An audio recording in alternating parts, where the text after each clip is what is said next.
Hello दोस्तों, स्वागत है आपका अपना YouTube channel future online classes Sonpur. जैसा कि आपको पता है कि अभी डीलेट का सेट चल रहा है। इसके पहले आपको डीलेट का हमने 10 सेट बता चुके हैं। सभी सेट में 15-20 क्वेश्चन, मिनिमम 15 रहते हैं, मैक्सिमम 20 क्वेश्चन रहते हैं। आज हम आप लोग के लिए सेट नंबर 11 लेकर आए हैं। जैसा कि आपको पता है कि सारे सेट में सारे टॉपिक से मिसलेनियस क्वेश्चन रहते हैं और वो इंपॉर्टेंट क्वेश्चन होता है फॉर एग्जामिनेशन के लिए। तो जो भी बच्चे देख रहे हैं वो रेगुलर सेट को देखेंगे, फिर जब आपका क्लास खत्म हो जाए तो फिर से आप सेट बनाने का प्रयास कीजिएगा। इससे क्या होगा, आपको एक पैटर्न का पता चलेगा कि एग्जामिनेशन में कैसे क्वेश्चन आते हैं और वो बनते कैसे हैं। तो चलिए स्टार्ट करते हैं बिना देर के हुए। सेट नंबर 11 जो मैथ्स का सेट है। तो जैसे पहला नंबर क्वेश्चन देखिए, पहला नंबर क्वेश्चन क्या है कि शैलेंद्र प्रतिदिन काम करने का 380 रुपया लेता है। यदि वो 31 दिन के महीने में, कितने दिन के महीने में, 31 दिन के महीने में,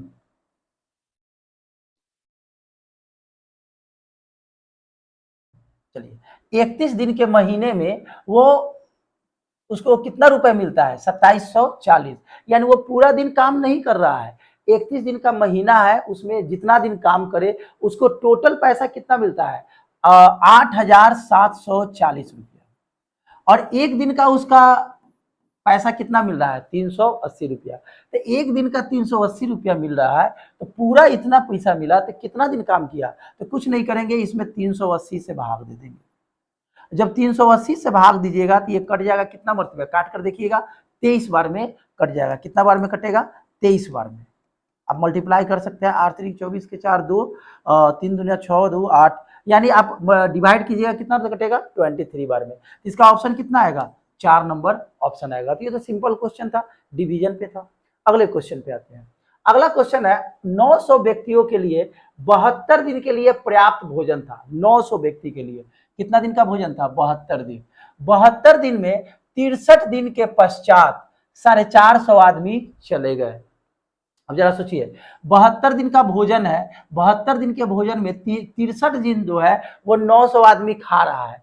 लेकिन 63 दिन के बाद, यानी 72 में से 63 घटा दीजिए, 9 दिन, 9 दिन क्या होता है, ये जो 9 दिन है, 9 दिन जो बचा हुआ है उसमें 450 आदमी काम कर, कार्य छोड़कर चला गया, वो बेचारा चला गया। तो 900 व्यक्ति की जगह पर 450 चला गया, तो 450 आदमी ना बचा। तो जरा सोचिए, अगर 900 आदमी रहता, कितने आदमी रहते, 900 आदमी रहता, तो भोजन कितना दिन और चलता, 9 दिन चलता। चलता कि नहीं चलता, चलता, क्योंकि टोटल भोजन 72 दिन चलता, 72 दिन में 73 दिन खा लिया, बचा 9 दिन। तो अगर 900 व्यक्ति खाता तो 9 दिन का भोजन चलता। तो अगर एक आदमी खाता मेरे भाई, एक आदमी, तो कितना दिन चलता, 9 गुने 900 दिन चलता। लेकिन कितना आदमी खाएगा, 450 आदमी चला गया, तो बचा कितना, 450 आदमी। तो इससे क्या कर देंगे, 450 से यहाँ पे भाग दे देंगे मेरे भाई। यहाँ पे एक एक नियम का यूज किए, यूनिटी रूल का। ये कट जाएगा, कितना मरतबे, 2 मरतबे, 9 दूना 18 दिन और भोजन चलेगा। तो क्या लिखा है, भोजन शेष व्यक्तियों के लिए कितना दिन चलेगा मेरे भाई, तो 18 दिन का भोजन चलेगा। फिर से समझिए, ये जो 9 दिन है, 9 दिन के लिए भोजन कितने आदमी के लिए रखा गया है, 450। तो कह रहा है कि कितना दिन चलेगा, तो जरा सोचिए, अगर 900 आदमी खाता तो 9 दिन और चलता। तो अगर एक आदमी खाएगा तो कितना दिन चलेगा, 9 गुना 900 दिन। तो 450 आदमी खाएगा तो 450 से भाग दे दीजिए, तो कितना दिन आएगा, 18 दिन आएगा। आई बात समझ में। अगला क्वेश्चन, साधारण ब्याज पर एक रकम 30 वर्षों में 5.1/2 गुनी हो जाती है, ब्याज की दर बताए। क्वेश्चन में मेरे भाई टाइम दिया है 30 वर्ष, तो कह रहा है कि 30 वर्ष में साधारण ब्याज की दर से कोई अमाउंट है। देखिए, साधारण ब्याज पर एक रकम, रकम मतलब कोई अमाउंट है, कोई वैल्यू है, उस वैल्यू को मान लेते हैं माना की, ध्यान से समझिएगा, माना की रकम है, रकम मतलब मूलधन, मूलधन को क्या मान लेते हैं, पी मान लेते हैं। क्या मान लेते हैं, पी। तो कह रहा है कि 30 वर्षों के बाद साधारण ब्याज पर एक रकम 30 वर्षों में 5.1/2 गुनी हो जाती है। यानी आप कहीं से पैसा लीजिएगा तो 30 वर्षों में वो कितना पैसा हो गया, 5.1/2। तो जब आप किसी से कर्जा लेते हैं, कर्ज लेते हैं तो मूलधन होता है, और जब लौटाने जाते हैं तो वो मिश्रधन हो जाता है। मिश्रधन मतलब क्या होता है? मूलधन प्लस ब्याज। देहाती भाषा में क्या बोलते हैं? मूल प्लस सूद। क्या कहलाता है? मिश्रधन कहलाता है। तो क्वेश्चन में वही कह रहा है कि इसका जो मिश्रधन हो रहा है, मिश्रधन बोले तो अमाउंट ए, वो क्या हो रहा है? प्रिंसिपल का, यानी जो रकम लिए है उस रकम का कितना पूर्णांक? 5.1/2 हो जाता है। इसका इतना, तब 5 दूनी 10, 11/2 पी, इतना मिश्रधन हो जाता है। तो अगर हम बात करें कि यहां से साधारण ब्याज निकालो, क्या निकालो? साधारण ब्याज, क्योंकि यहाँ पे साधारण ब्याज दिया है। तो आपको पता है अमाउंट का फॉर्मूला क्या होता है? P plus S I, principal, मूल प्लस सूद। मूल मतलब मूलधन और सूद का मतलब क्या होता है? साधारण ब्याज। अगर चक्रवृद्धि ब्याज भी रहेगा तो यही फॉर्मूला रहेगा, आपको हम 2-3 सेट पहले बता चुके हैं। अब अगर हम कहें कि यहां से साधारण ब्याज निकालो, ये प्लस वाला हो जाएगा माइनस ए माइनस पी, तो ए का वैल्यू कितना हो गया? 11p/2 माइनस पी के जगह पर तो पी ही है, इसके नीचे 1 छिपा है, लघुत्तम क्या होगा? 2, 11p-2p, तो कितना आ जाएगा? 9p/2। ये साधारण ब्याज आ गया। साधारण ब्याज का यानी एसआई का, सिंपल इंटरेस्ट का फॉर्मूला पीटीआर, पंडित तोताराम, याद रखिएगा, पंडित तोताराम बटा कितना? 100। अब बताइए इस एसआई की जगह पर क्या लिख देंगे? 9p/2, इधर क्या है? p। टाइम कितना दिया है मेरे भाई? 30 वर्ष। रेट निकालना है कि कितना रेट से वो कर्ज लिया था। अब बटा में कितना हो गया? 100। ये p से ये p कट जाएगा, ये 1 0 से 1 0 कट जाएगा, फिर ये 3 से 3 कट जाएगा, और ये 2 से कितना कट जाएगा? 5। अब यहाँ एक बचा, क्रॉस मल्टीप्लीकेशन था, आर में 1 से गुना करेंगे आर, और 3 बचे कितना हो जाएगा? 15। यानी कितना परसेंट के हिसाब से वो कर्ज लिया था? 15% के हिसाब से कर्ज लिया था वो बंदा। क्वेश्चन में फिर से समझिए, साधारण ब्याज पर एक रकम 30 वर्षों में, तो टाइम कितना दिया है? 30 वर्ष। जो रकम है, रकम को मूलधन मान लिए, कितना मान लिए? पी। तो कह रहा है कि 30 वर्ष में जो मिश्रधन है मूलधन का इतना गुना हो जाता है, 5.1/2। तो 2 बचे 10, 2 बचे 10 है कि 11/2 हो जाएगा, ये मिश्रण हो गया। यहाँ से हम साधारण ब्याज निकालेंगे इस फॉर्मूला से। आई बस समझ में? ये फॉर्मूला से आप याद रखिएगा, ये फॉर्मूला है साधारण ब्याज का फॉर्मूला ए माइनस पी। तो ए का वैल्यू कितना है? 11/2 पी, यानी 11p/2, और पी तो पी ही है, 2 1 का लघुत्तम 2, 2 से 2 कटेगा 11, और यहाँ से 2p हो गया। 9p बटा कितना हो गया? 2। अब एसआई का फॉर्मूला होता है पीटीआर, पंडित तोताराम बटा 100। एसआई की जगह पर 9p/2, पी तो पी ही है, टी के जगह पर 30, रेट हमको निकालना है, बटा में 100, 1 0 से 1 0, आई बात समझ में? 3 3 9 हो जाएगा, 2 5 10, 5 3 15, आई बात समझ में? चलिए अगला क्वेश्चन पे आगे है। एक निश्चित रकम एक निश्चित दर पर साधारण ब्याज से 4 वर्षों में 1200 एवं 9 वर्षों में ₹1450 हो जाता है। रकम एवं ब्याज की दर ज्ञात करें। दो चीज निकलना है, एक रकम निकलना है, रकम बोले तो मूलधन। यहाँ क्या क्वेश्चन में कर रहा है? 4 वर्ष में 1200 रुपए हो जाते हैं, यानी कि यहाँ पे अमाउंट दिया है। सो सॉरी, हम क्वेश्चन को समझ नहीं पाए। माना कि मूलधन क्या मान लेंगे? पी मान लिए, दर कितना मान लेंगे? 4। टाइम कितना दिया है मेरे भाई? 4 वर्ष। 4 वर्ष दिया है, और ये आपका अमाउंट दिया है 1200 रुपया। क्या दिया है? 1200 रुपया। अगर हम यहां से एसआई निकाले तो कैसे निकलता है? अमाउंट में से किसको घटा देते हैं? मूलधन को। अब समझ में आया? 1200 माइनस पी। अब यहाँ पे लिखेंगे एसआई का फॉर्मूला क्या होता है? पीटीआर बाई कितना? 100। तो बोलिए इस एसआई की जगह पर क्या लिख देंगे? 1200 माइनस पी, और पी टाइम कितना दिया है? 4, और आर बटा कितना हो जाएगा? 100। ठीक है, आप यहां से क्या कीजिए, किसी का भी वैल्यू निकाल लीजिए, पी का निकाल लीजिए या आर का निकाल लीजिए। पिछला बार पी का निकाले थे, पी का ही निकालते हैं। यहाँ पे क्या हो जाएगा? आप काट भी सकते हैं इसको, ये क्या मर्द कटेगा? 25 बार में, तो क्या आएगा? 25 इंटू ये डिवाइड वाला मल्टीप्लीकेशन, 1200 माइनस पी, और इधर से ये डिवाइड मल्टीप्लाई वाला इधर क्या हो जाएगा? डिवाइड। ये इक्वेशन फर्स्ट मान लीजिए। फिर से कह रहा है कि वही मूलधन है, दर यहाँ पे दर आर मान लीजिए, यहाँ पे मिस्टेक से 4 लिखा गया है, यहाँ पे दर को क्या मान लीजिए? आर। इसको आर मान लीजिए। अब सुनिए, तो यहाँ पे अगला स्टेप में दर वही है, मूलधन वही है, टाइम अलग दिया है। फिर से टाइम कितना दिया है आपका, टाइम दिया है कितना, 9 वर्ष। तो फिर से यहाँ पे जब 9 वर्ष दिया है तो 9 वर्ष के बाद अमाउंट कितना हो जा रहा है, 1450। तो फिर से अगर एसआई निकालिएगा तो इसमें से 1450 में से पी घटा देंगे। अब एसआई का फॉर्मूला क्या होता है, पीटीआर, पीटीआर, तो पी तो पी ही रहेगा, टी के जगह पर क्या लिख देंगे 9, आर तो आर ही है, बटा में कितना 100, इधर हो गया 1450 माइनस पी। आई बात समझ में। अब अगला स्टेप देखिए, अगर हम कहें कि यहां से आप P का वैल्यू निकालिए तो ये डिवाइड वाला मल्टीप्लाई 100 इंटू 1450 माइनस पी और बटा में कितना हो जाएगा 9R। जरा सोचिए, ये भी P का वैल्यू है, ये भी P का वैल्यू है, इसको 2 मान लीजिए।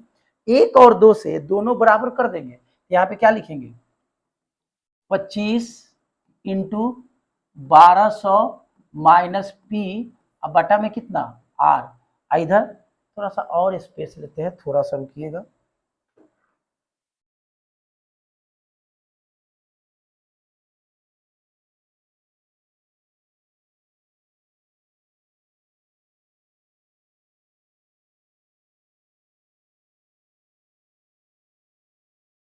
चलिए मेरे भाई, अब देखते हैं।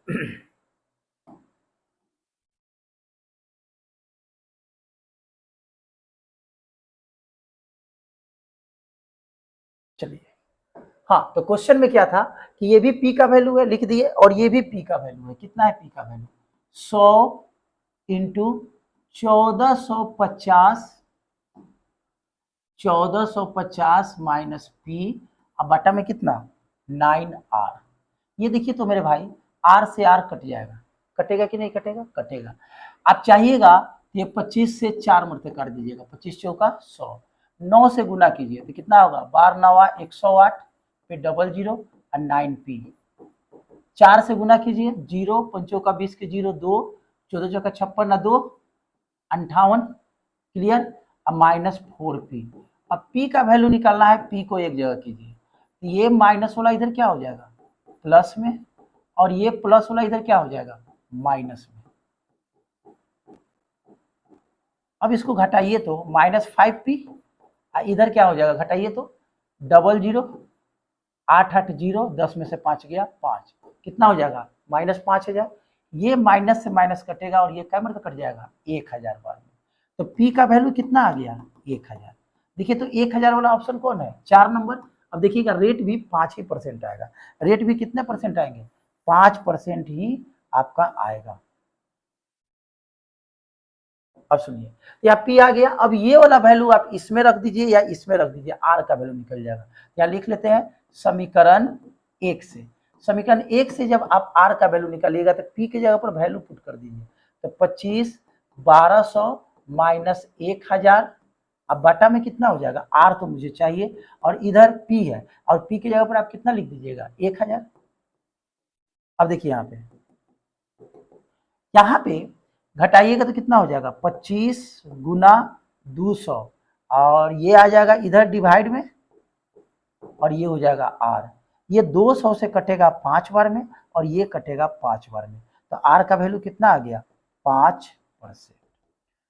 समझ में आया कि नहीं आया। सबसे पहले मूलधन मान लिए, रेट मान लिए, पहले का टाइम 4 वर्ष दिया है, और अमाउंट कितना दिया है 1200, मिश्रधन जिसको बोलते हैं। तो एसआई का फॉर्मूला 1200 माइनस पी, एसआई का ये फॉर्मूला होता है। एसआई की जगह पर क्या लिख दिए 1200 माइनस पी, पी को जगह हम पी ही माने हैं, टाइम है 4 वर्ष, आर बटा में 100, ये 25 मरते कटेगा, इसको इधर फेंक दिए, तो 25 इंटू 1200 माइनस पी, और इसको डिवाइड में कर दिए, पी को अकेला छोड़ दिए। सेकंड केस में कह रहा है कि टी 9 वर्ष है उसी मूलधन पर, और अमाउंट कितना हो जाता है 1450। फिर से एसआई निकालेंगे तो अमाउंट में से पी घटा देंगे, फिर एसआई का फॉर्मूला पीटीआर बाई 100, यहाँ से भी पी का वैल्यू निकाल लिए, दोनों को बराबर करके हमने पहले किसका वैल्यू निकाला, पहले वैल्यू निकाला पी का, फिर किसका वैल्यू निकाला रेट का। उम्मीद है कि ये क्वेश्चन आपको समझ में आया होगा।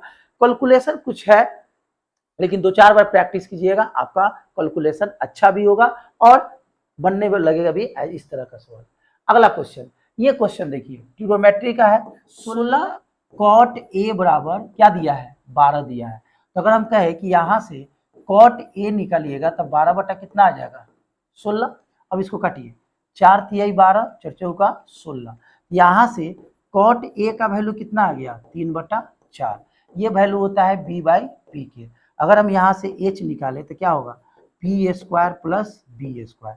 तो पी का वैल्यू कितना है 4 और इसका वैल्यू है 3, तो कितना हो जाएगा 4 चौका 16 प्लस 9 वैल्यू हो जाएगा 25 और 25 का वैल्यू कितना हो जाएगा 5। अब क्वेश्चन में देखिए साइन और कॉस का यूज है, तो साइन का फॉर्मूला क्या होता है मेरे भाई P बटा H। तो P का वैल्यू अभी कितना दिया है जरा देखिए 4 और H का वैल्यू 5। फिर cos A का वैल्यू जो होगा वो क्या होता है फॉर्मूला B बटा H। तो B का वैल्यू कितना है 3 और H का वैल्यू है 5। ये दिया है 3 और ये क्या दिया है 5। अब ये वैल्यू आप क्वेश्चन में पुट कीजिए। साइन की जगह पर क्या लिख दीजिएगा 4 बटा 5 और कॉस की जगह पर 3 बटा 5। नीचे वही चीज है, फर्क है माइनस में।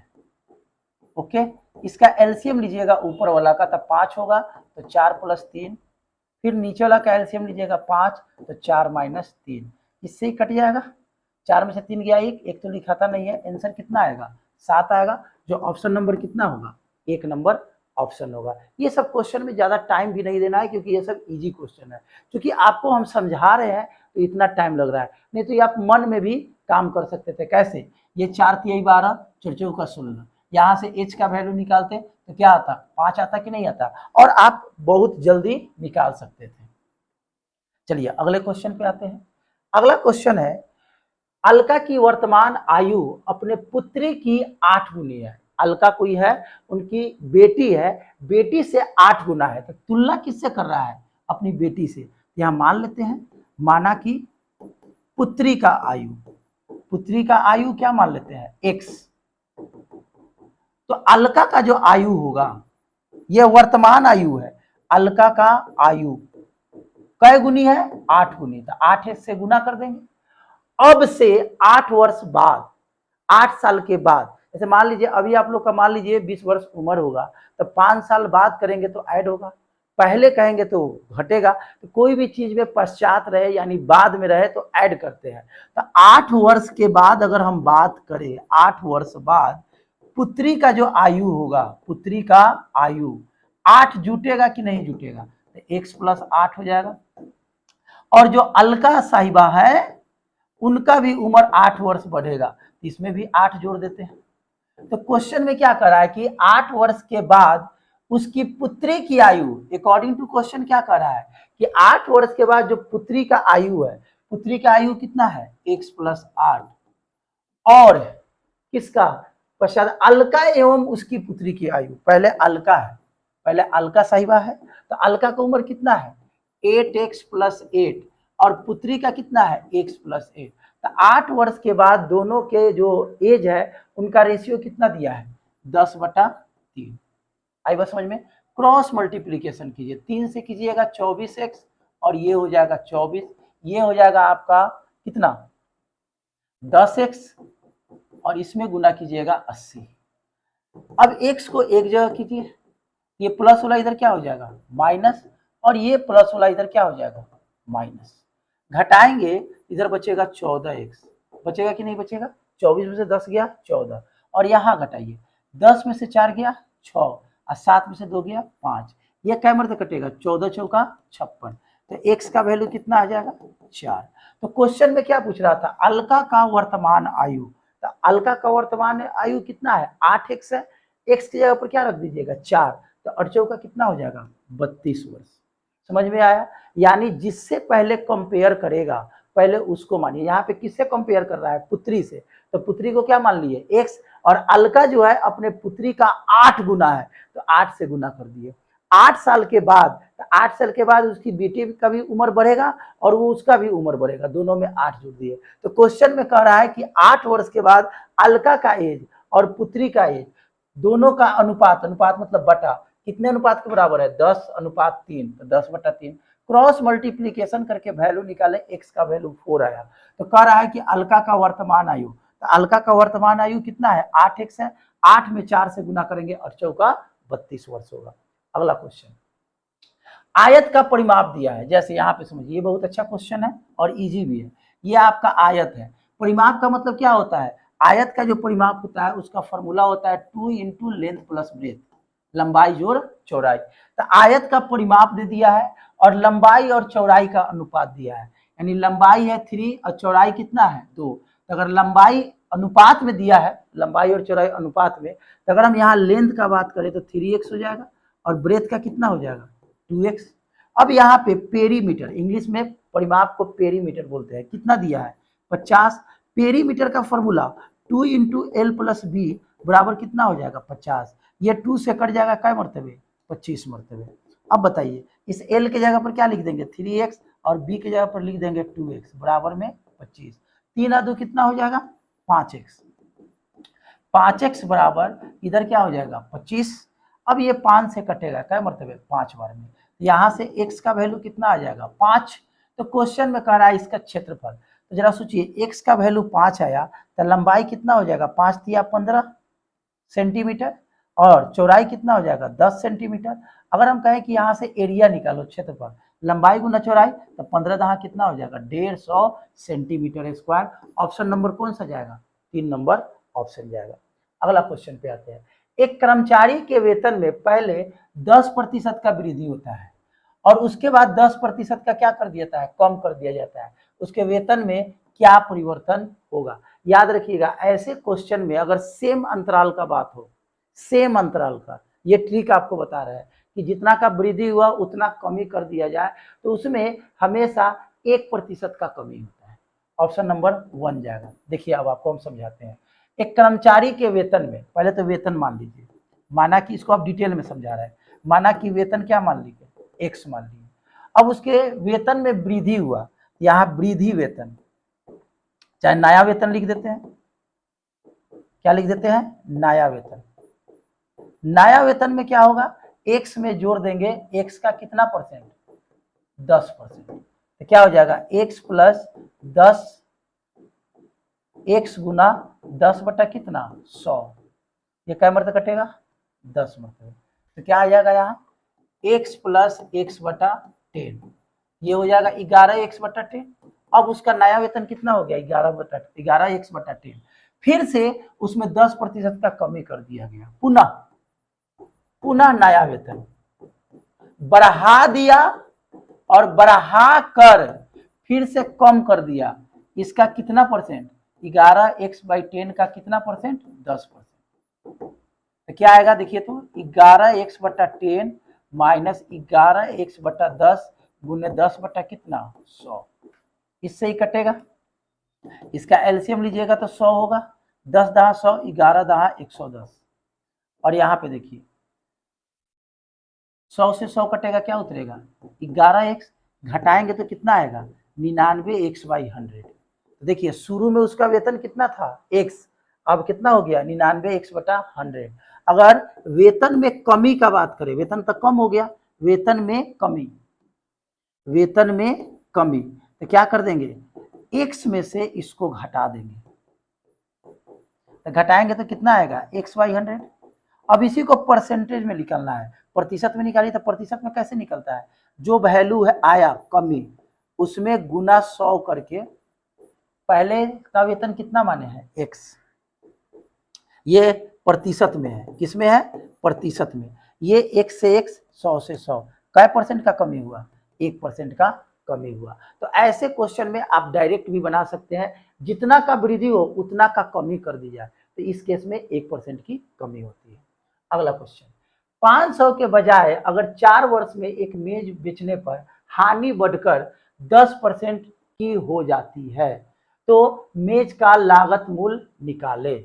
आई बस समझ में, ये मेज का क्या निकलना है लागत मूल्य। तो मान लेते हैं मेज का लागत मूल्य कितना है x, तो x का जो है वो 10% के हानि पर बेचा गया, या निकाल देते हैं x का जो कितना परसेंट 10%। और जब 10% हानि पर बेचता है तो 500 के बजाय कितना बेचा जा रहा है 400, तो कमी कितना कया 100 रुपया, यानी 10% जो है वो किसके बराबर है 100 के बराबर। यहाँ x गुने 10 बटा कितना हो जाएगा 100 बराबर 100 रुपया कम किया, और ये जो 100 रुपया कमी है किसके बराबर है 10% के बराबर है, तो x का 10% 100 रुपया होगा।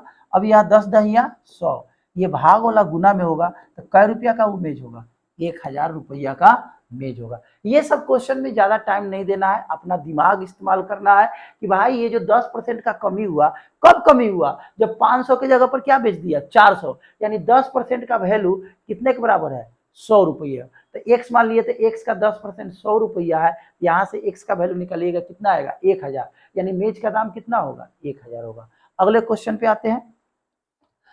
अगले क्वेश्चन पे आते हैं, यदि समीकरण 2x प्लस 3y प्लस 11 बराबर 0 है और 6x प्लस ky प्लस 33 बराबर 0 है, तो संपाती रेखाओं को इंसिडेंट लाइंस को निरूपित करती है, तो k का मान ज्ञात करें। आपको हम एक और सेट में बताए थे कि ये रैखिक समीकरण है, दो चर वाला रैखिक समीकरण, उसमें 3 कंडीशन होते हैं, जैसे ax plus by plus c बराबर 0 है, फिर यहाँ dx plus ey plus F बराबर क्या है 0।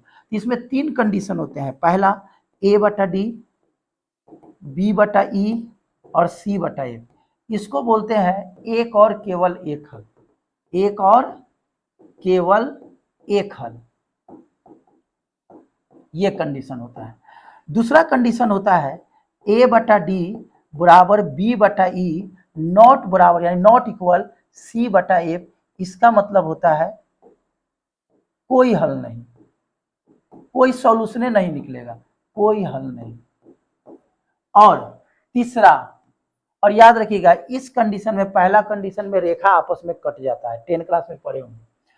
तीसरा जो होते हैं ए बटा डी, बी बटा ई और सी बटा ए, इसका मतलब होता है अनगिनत हल, अनगिनत हल, और इसी अनगिनत हल का नाम है संपाती। तो संपाती के लिए वैल्यू निकलना है, तो देखिए ये जो x के बगल वाला है ये a कहलाएगा, ये b कहलाएगा और ये लास्ट वाला क्या कहलाएगा c, ये d कहलाएगा, ये e कहलाएगा और ये क्या कहलाएगा f। तो संपाती के लिए ये कंडीशन है, इस कंडीशन में वैल्यू रखिए a बटा d, तो 2 बटा d यानी 6 बराबर बराबर, फिर क्या होता है b बटा e, तो b का वैल्यू 3 और इसका k 3 और k, और फिर c का वैल्यू कितना है 11 और f का वैल्यू 33। मुझे k का वैल्यू चाहिए, तो यही दुओं की मदद से निकल जाए, कोई भी दो ले लीजिए, ये दो ले लीजिए या ये दो ले लीजिए, तो हम इसको ले लेते हैं 2/6 बराबर 3/k। ये कै मरतबे कट जाएगा 3 मरतबे, तो k का वैल्यू कितना आएगा 9। इसका ऑप्शन कौन सा जाएगा 3 नंबर ऑप्शन जाएगा। ये कंडीशन याद रखिएगा, 1, 2 और 3 नंबर कंडीशन। अगला क्वेश्चन, एक घनाभ का आयतन दे दिया है मेरे भाई, आयतन कितने के बराबर दिया है जरा देख लीजिए 3840 सेंटीमीटर की। घनाभ का आयतन, पृष्ठीय क्षेत्रफल, विकर्ण, ये सब फॉर्मूला आपको सेट में बता चुके हैं। इसका लंबाई और चौड़ाई दे दिया है, तो आयतन का फॉर्मूला क्या होता है एल गुना बी गुना एच, यहाँ हो गया 3840। लेंथ की जगह पर क्या दिया है वैल्यू देखिए तो 20, ब्रेथ की जगह पर यानी चौड़ाई की जगह पर 16 और हाइट निकालना है। अब यहां से h का वैल्यू निकालिए, तो 3840 ये गुना वाला भाग में हो जाएगा। यहाँ देखिए 1 0 से 1 0 कट गया। अब देखिए ये कटेगा 16 दूना 32 और 16 चौका 64, और फिर ये 2 से कटेगा क्या मरतबे 12 मरतबे। तो यहाँ से h का वैल्यू कितना आएगा 12 सेंटीमीटर। ऑप्शन नंबर कौन सा जाएगा 2 नंबर ऑप्शन जाएगा। क्वेश्चन नंबर, ये बहुत ही इजी क्वेश्चन है, डिवाइड में है। क्वेश्चन क्या दिया है √9 √7 डिवाइड √9 √7। ऐसे क्वेश्चन में हम लोग परिमेयकरण करते हैं, माइनस है तो किस में कर दीजिए प्लस में कर दिए। अब देखिए ऊपर सेम है, जब सेम है ये क्या हो जाएगा स्क्वायर, और नीचे जब भी परिमेयकरण होता है तो एक ही फॉर्मूला लगता है a square minus B square, क्योंकि इसका फॉर्मूला होता है a प्लस बी और a माइनस बी। तो नीचे क्या हो जाएगा √9 का होल स्क्वायर और √7 का होल स्क्वायर। ये a माइनस बी का होल स्क्वायर पे तोड़िए, फॉर्मूला क्या होगा चलिए यहां से formula a square plus B square plus 2ab, a plus B का होल स्क्वायर पे तोड़ दिए, नीचे क्या हो जाएगा 9 - 7, स्क्वायर रूट को खत्म करेगा मेरे भाई, कितना होगा 9, स्क्वायर रूट को खत्म करेगा 7 प्लस 2, 9 सत्ते 63, और नीचे कितना हो जाएगा 2, 9 7 16 प्लस 2 रूट अंडर 63 बटा में 2। अगर हम चाहें तो इन दोनों में से हम कॉमन क्या ले सकते हैं, इन दोनों में से कॉमन 2 ले सकते हैं। 2 जैसे ही कॉमन लीजिएगा यहाँ पे बचेगा 8 और यहाँ बचेगा रूट अंडर 63, अब बटा में कितना है 2, ये 2 से 2 कटेगा, जो आया ये आपका रिजल्ट हुआ। ऑप्शन में देखिए तो कौन सा मिल रहा है, ऑप्शन नंबर 3 आपका मिल रहा है। बहुत इजी क्वेश्चन था। 13, ए तथा बी, ए बी तथा सी के कार्य को 80,000 रुपया में लिया। ए तथा बी मिलकर कार्य को इतना हिस्सा पूरा कर लेता है, तो सी का हिस्सा क्या होगा। यानी 3 आदमी को पैसा मिलता है 80,000, ए और बी अपने हिस्सा का 3/4 ले लिया, तो सी को कितना मिलेगा। तो जरा सोचिए, कोई भी हिस्सा समझिए कि एक है, एक में बेचारा वो ले कितना लिया, ए और बी मिलकर 3/4 ले लिया 3/4, तो सी के हिस्सा में कितना मिलेगा 1/4, यानी एक में से ये हिस्सा घटा देंगे, और ये जो 1/4 होगा वो किसका 80,000 में से 1/4 हिस्सा उसको मिलेगा। यानी कोई हिस्सा 80,000 है, 80,000 का 3/4 ए और बी मिलकर ले लिया, तो जो हिस्सा बचा 1/4 वो सी का हिस्सा होगा। तो किसके बराबर होगा 80,000 के मल्टीप्लीकेशन के बराबर। ये 4 से कर दीजिए 20,000। तो बताइए जो सी को हिस्सा मिलता है वो कितना मिलता है 20,000 रुपया मिलता है। ये सब क्वेश्चन में तो टाइम ही नहीं लगाना चाहिए। कह रहा है क्वेश्चन में 80,000 रुपया में 3/4 हिस्सा कौन ले लिया, यानी 3/4 ले लिया कौन, ए और बी, तो बचा 1/4, तो 1/4 हिस्सा सी को मिल गया, यानी उसको कितना मिला 20,000 रुपया। 14 नंबर। अब देखिए ये आ गया सांख्यिकी का क्वेश्चन आ गया, किसका आ गया सांख्यिकी का। जैसे यहाँ पे देखिए, यहाँ x का वैल्यू दिया है, क्या दिया है 5 8 10 13 p 20 25, ये बचपन में ऐसा पढ़े होंगे। और इसका फ्रीक्वेंसी दे दिया है, क्या क्या दिया है 2 5 8, फ्रीक्वेंसी वगैरह सब बताए हुए हैं 7 4 2। तो एक माध्य का फॉर्मूला होता है, क्या पढ़ाए हुए हैं, sigma F into x by sigma F. Sigma का मतलब ये जो देख रहे हैं ये सिग्मा है, इसको क्या बोलते हैं सिग्मा। इसका मतलब होता है योगफल, जिसके आगे सिग्मा लग जाए योगफल यानी जोड़ा जाता है।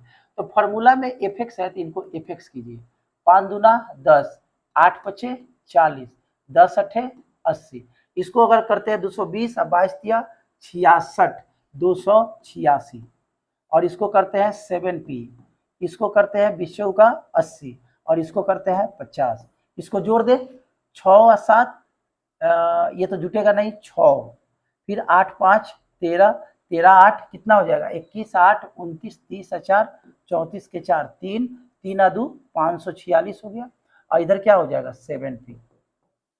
फिर इसको जोड़िए 4 2 6 7 6 13 13 2 15 5 20 और 10 30 के 0 3 2 5।